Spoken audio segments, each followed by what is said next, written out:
नमस्कार, मी रुपाली. रूपम रेसिपीजमध्ये तुमचं मनापासून खूप खूप स्वागत करते.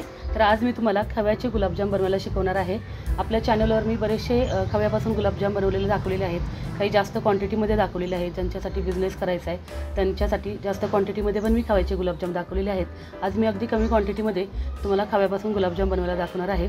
कारण काय होतं, खव्यापासून गुलाबजाम बनवताना बऱ्याच जणांचे गुलाबजाम फसतात आणि ते व्यवस्थित होत नाहीत, म्हणून ते प्रीमिक्सचे गुलाबजाम बनवतात. पण प्रीमिक्सचे गुलाबजाम तसे खव्याचे गुलाबजाम लागतात, तसे टेस्टी पण लागत नाही आणि प्रीमिक्सचे गुलाबजाम आपल्याला थोडेसे महाग पडतात आणि खव्यापासून कमी खर्चामध्ये भरपूर सारे गुलाबजाम होतात. त्याच्यामुळे मी आज तुम्हाला अगदी डिटेल्समध्ये सर्व माहिती सांगणार आहे. त्यामुळे हा व्हिडिओ अगदी शेवटपर्यंत व्यवस्थित पहा आणि मला खात्री आहे की हा व्हिडिओ पाहिल्यानंतर तुम्ही अगदी सहजपणे गुलाबजाम बनवू शकाल.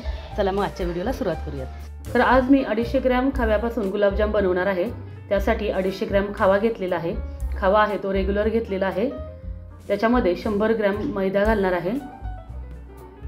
मी जे प्रमाण दाखवते अगदी परफेक्ट आहे. या प्रमाणात गुलाबजाम अगदी व्यवस्थित होतात. आणि अगदी पाव चमचा आपण घालणार आहोत बेकिंग सोडा. 1 चमचा व्हॅनिला कस्टर्ड घालणार आहे. व्हॅनिला कस्टर्डनी गुलाबजामची टेस्ट पण चांगली लागते. असे व्हॅनिला फ्लेवर येतो आणि आतून कलर पण असा पिवळसर होतो. गुलाबजाम पण असे स्पॉन्जी होतात. पूर्णपणे ऑप्शनल आहे, नाही घातलं तरी चालेल. तर हे सर्व मिश्रण एकजीव करून घेऊयात आणि लागलं तर त्याच्यामध्ये आपण थोडं थोडं दूध घालून हे मिश्रण छान मळून घेऊयात.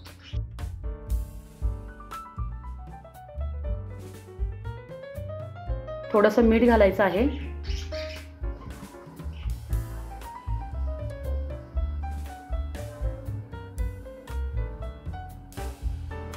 एकदम दूध घालायचं नाहीये, जसं लागेल तसं त्याच्यामध्ये दूध घालायचंय आणि अशा पद्धतीने एवढं सॉफ्ट हे मिश्रण आपल्याला तयार करून घ्यायचं आहे.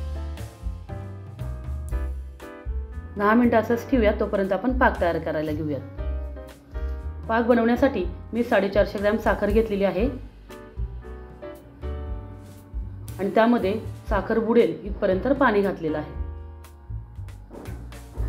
पाक बनवताना लक्षात ठेवायचं आहे, जोपर्यंत साखर विरघळत नाही तोपर्यंत पाक हलवायचा आहे.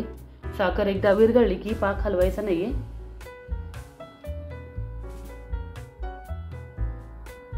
तशा पद्धतीने साखर विरघळलेली आहे आणि गुलाबजामचा पाक आहे तो फक्त चिकट झाला पाहिजे. त्याला एक तार वगैरे काही करण्याची गरज नसते. फक्त चिकटपणा पाकाला आला पाहिजे एवढ्यापर्यंतच त्याला उकळायचं आहे. आता त्याच्यामध्ये वेलची पूड टाकायची आहे आणि थोडंसं जायफळ टाकायचं आहे. तर आपला पाक तयार झालेला आहे. आता आपण गुलाबजाम बनवूयात. मिश्रण छान भिजलेलं पण आहे. अगदी व्यवस्थित परत एकदा मळून घेऊयात.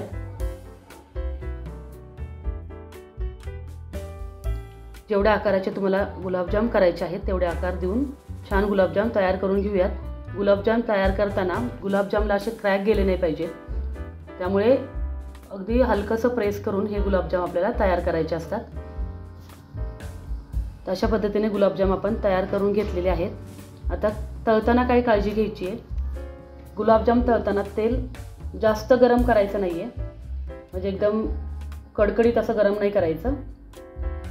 मीडियम गरम झालं तेल, थोडंसं त्याच्यामध्ये थोडंसं पीठ टाकून बघायचं आहे. ते पटकन वरती आलं की म्हणजे समजायचं की आपलं जे तेलाचं टेम्परेचर आहे ते अगदी व्यवस्थित आहे. त्यानंतरच त्याच्यामध्ये गुलाबजाम टाकायचे आहेत आणि मीडियम गॅस करायचा आहे, मंद पण करायचा नाही आहे. मंद गॅस केला तर गुलाबजाम असे फुटू शकतात, त्याला चिरा जाऊ शकतात आणि मगच आपल्याला गुलाबजाम असे हलकेसे लाल होईपर्यंत तळून घ्यायचे आहेत. जास्त ब्राऊन पण करायचे नाही आहेत. तर अशा पद्धतीने गुलाबजाम आपण तळून घेतलेले आहेत आणि पाकामध्ये गुलाबजाम टाकताना पाक पण आपला मीडियम गरम पाहिजे आणि गुलाबजाम आपण गरम गरम काढल्यानंतरच त्याच्यामध्ये टाकायचे. अगदी जास्त पण गरम पाक नको आहे, मीडियम गरम पाहिजे. आणि गुलाबजाम तेलामधून काढल्यानंतर लगेच त्याच्यामध्ये टाकायचे आहेत, म्हणजे गुलाबजाम आपले चांगले पाकामध्ये मुरतात. काही वेळेस काय होतं तुमचं की गुलाबजाम तुमचे पाकामध्ये मुरत नाहीत, आतपर्यंत पाक शिरत नाही. त्याचं कारण एक आहे की तुमचा पाक थंड झालेला असेल किंवा गुलाबजाम तुमचे थंड झालेले असतील. गुलाबजाम पण गरमच पाहिजेत पाकामध्ये टाकताना आणि पाक आहे तो मीडियम गरम पाहिजे. तर अशा पद्धतीने गुलाबजाम आपण तयार करून घेतलेले आहेत. तुम्हाला दिसत असेल किती छान असे एकसारखे गुलाबजाम आलेले आहेत. कुठेही गुलाबजामला तडा वगैरे गेलेला नाहीये. अशा प्रकारे गुलाबजाम आपण तयार करून घेतलेले आहेत. हे गुलाबजाम 4 ते 5 तास छान पाकामध्ये मुरून द्यायचे आहेत.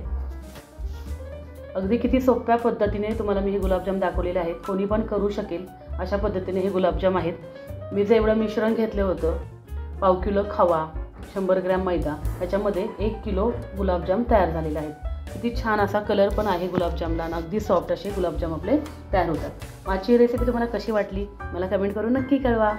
व्हिडिओ आवडल्यास लाईक करा, शेअर करा. नवीन असाल तर सबस्क्राईब करून शेजारील बेल आयकॉन दाबायला विसरू नका. चला मग भेटूया अशा छान छान रेसिपी घेऊन पुढील भागामध्ये.